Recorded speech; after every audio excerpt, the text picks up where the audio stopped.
Llevamos más de 50 días de cuarentena. Nuestra vida gira en torno a la realidad de esta pandemia que afecta los distintos ámbitos de nuestra vida. Probablemente no somos ni seremos los mismos que hace casi 2 meses atrás. Era imposible para prácticamente nadie pensar que íbamos a estar mundialmente en una situación como esta. Son muchas las preguntas que surgen sobre cómo viviremos nuestra vida después de este periodo, qué haremos con los otros, qué pasará con las relaciones, cómo vivimos lo que nos queda de cuarentena. Sobre estas preguntas y más que ustedes formularon a través de @belsaraiba y @fuera de consulta, vamos a desarrollar este episodio número 34. Vamos.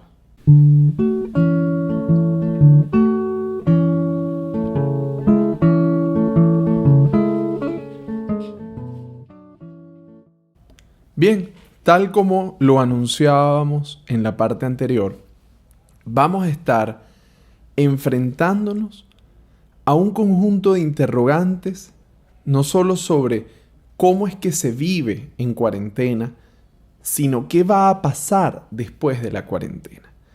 Y cuando decimos qué va a pasar, quedan las preguntas de temas tan básicos pero tan importantes como ¿seguirán los abrazos?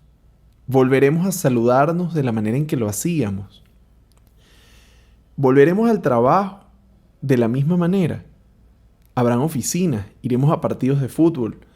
¿Nos encontraremos con otras personas a comer?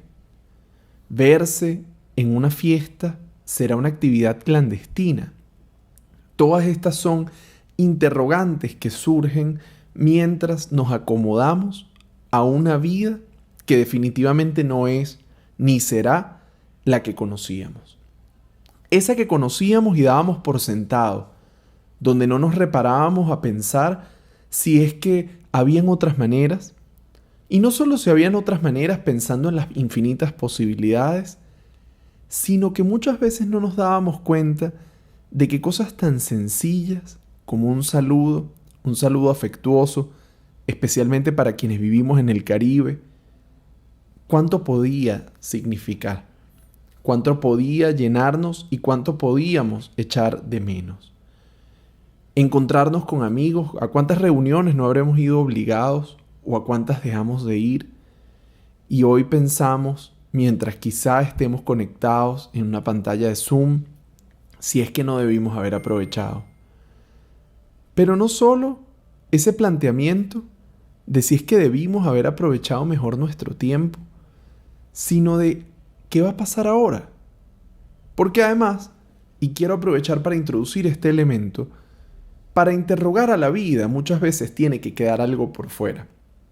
Es cuando no tenemos los abrazos cercanos, el momento en que nos preguntamos, oye, ¿qué tan importante? O notamos más bien, ¿qué tan importante eran para nuestras vidas?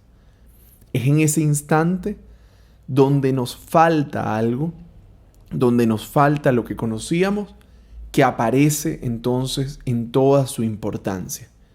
Y probablemente se nos hace aún más importante mientras más imposible. En consecuencia, pues la vida está en este momento interrogada. Interrogada y sobre todo bajo el signo de la incertidumbre, porque no sabemos lo que va a pasar, pero de alguna manera intuimos que lo que viene no necesariamente va a ser mejor. Y marco no va a ser mejor porque existe una tendencia a pensar, claro, después de la cuarentena seremos más humanos, seremos más sensibles, habremos cambiado el mundo. Y chévere en la medida en que nos planteemos como deseo, como aspiración, ser mejores. Chévere que soñemos con un mundo posible, un mundo diferente. Sin embargo, eso no va a suceder por arte de magia. Haber pasado casi 2 meses encerrados en casa en confinamiento no necesariamente va a sacar lo mejor de nosotros. De hecho, en muchos casos ha sacado lo peor de nosotros. Y no digo esto en clave de reproche, de martirización, sino como una respuesta frente a ese mandato de las redes sociales donde pareciera que todos debemos haber estado aprendiendo un idioma, realizando un nuevo hobby, creando algo diferente, emprendiendo, soñando, siendo felices, ejercitándonos. Y más allá de esa publicidad de Instagram, más allá de ese mandato de redes sociales, ¿cuántos realmente sienten que han logrado eso? Y cada vez más escucho que no solo es que no hemos logrado ese mandato con el que nos sentimos un poco infelices porque pareciera que hay alguien que sí está aprovechando la cuarentena, es que nos encontramos con la realidad de que no siempre nos sentimos de una misma manera y que frente a nuestros propios sentimientos no sabemos qué hacer. Al principio notábamos que había quienes decían, hay días buenos, hay días malos, hay que aceptar los días buenos y hay que aceptar los días malos.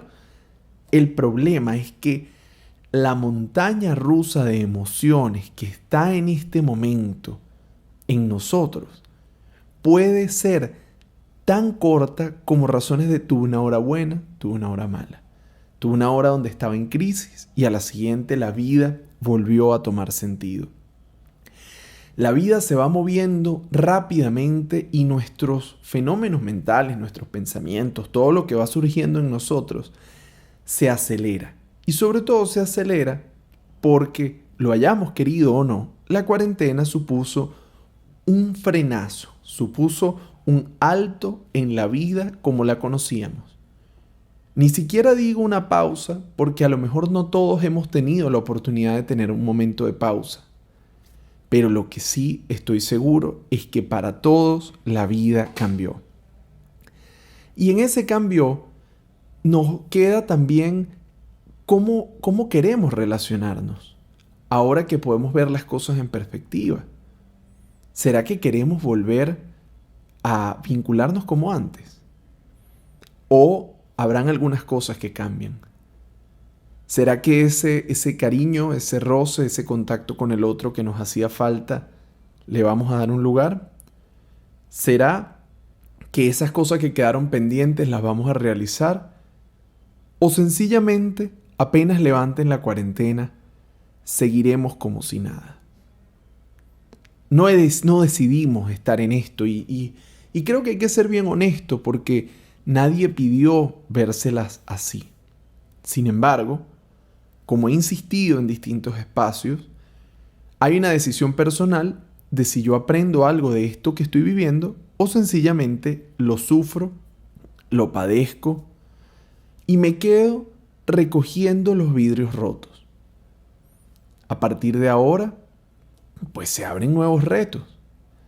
Lo virtual, conocer gente a través de las redes sociales con los riesgos y oportunidades que significa, conectarnos con nuestros seres queridos, también saber decir que no a esa reunión que no deseo, a ese contacto que no quiero, porque el hecho de estar en casa no significa que siempre quiero estar conectado con otros.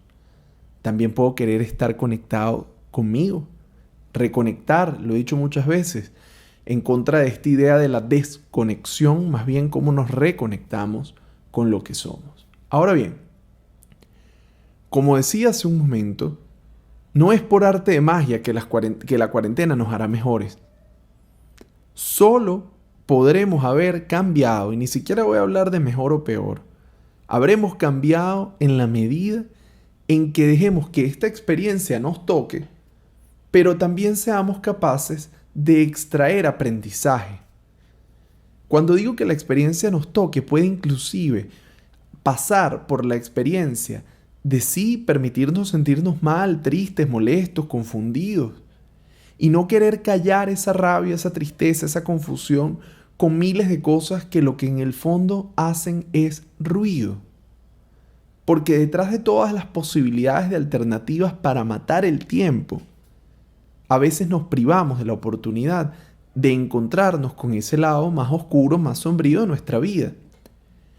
Y no quiero decir con esto que hay que hacer una oda de la depresión, ni que hay que hacer una oda al sentirse mal, ni que hay que aferrarse al sufrimiento, para nada. Pero nosotros somos quizá muy cobardes con el dolor.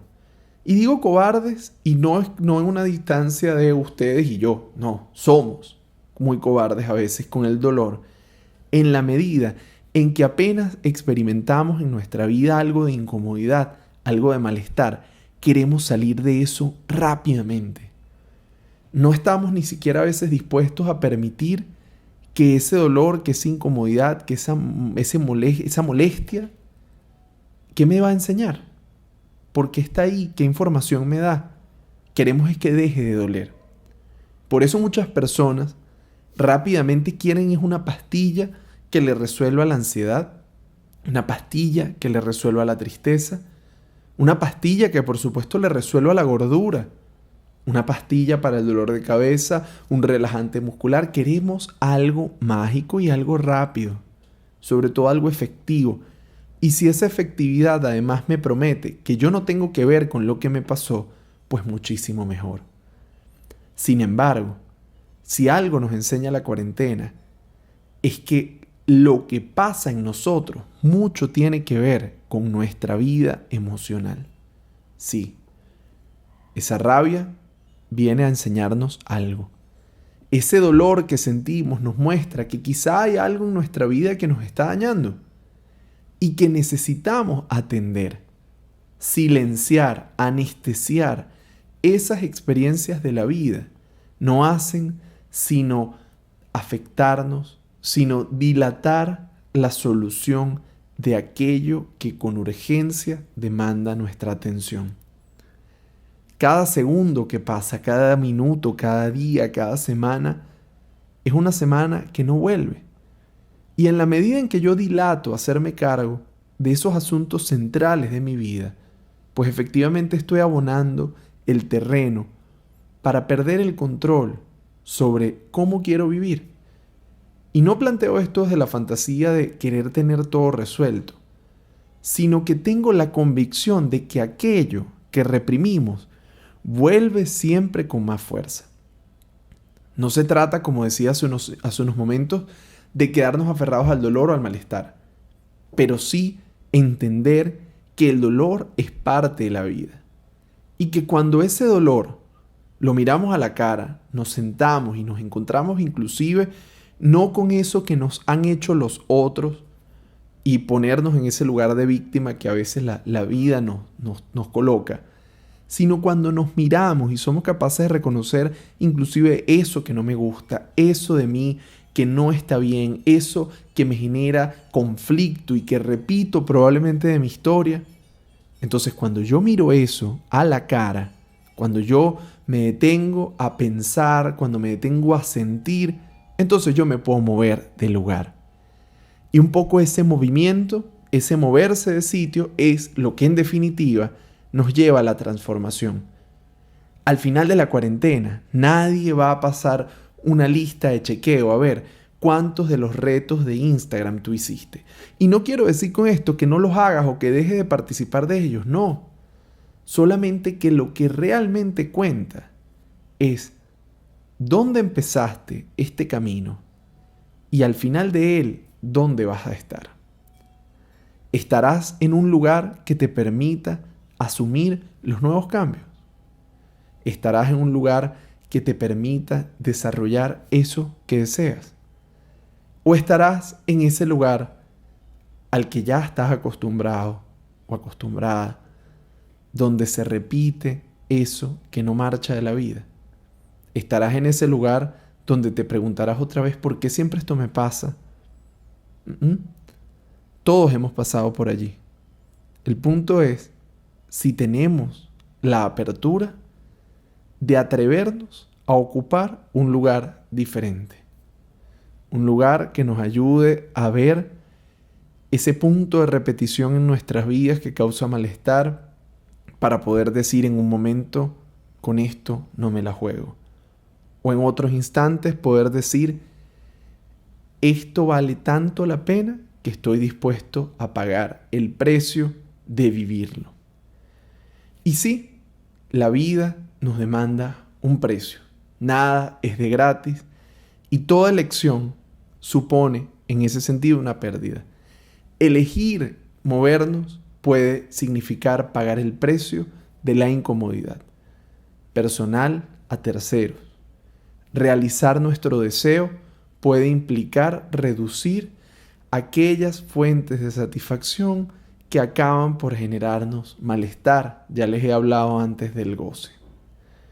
Pero, como no quiero hacer de este episodio un monólogo infinito, pues deseo cerrar con esta idea. La cuarentena es una ocasión que nos sorprende, para la que no tenemos palabras en muchos casos, pero de la que nos tenemos que ocupar. ¿Qué pasará después? Dependerá esencialmente del lugar que estoy dispuesto a ocupar. Y ese es mi responsabilidad. Más allá de lo que podamos pensar en el campo de la sociedad, en el campo de la política, hay una invitación que quiero hacerles y es a preguntarnos: ¿dónde está mi responsabilidad con la vida que estoy viviendo? ¿Cómo estoy jugándome las cartas que la vida me puso enfrente? Y ese es el meollo del asunto. Nos seguimos encontrando en una próxima oportunidad en Fuera de Consulta.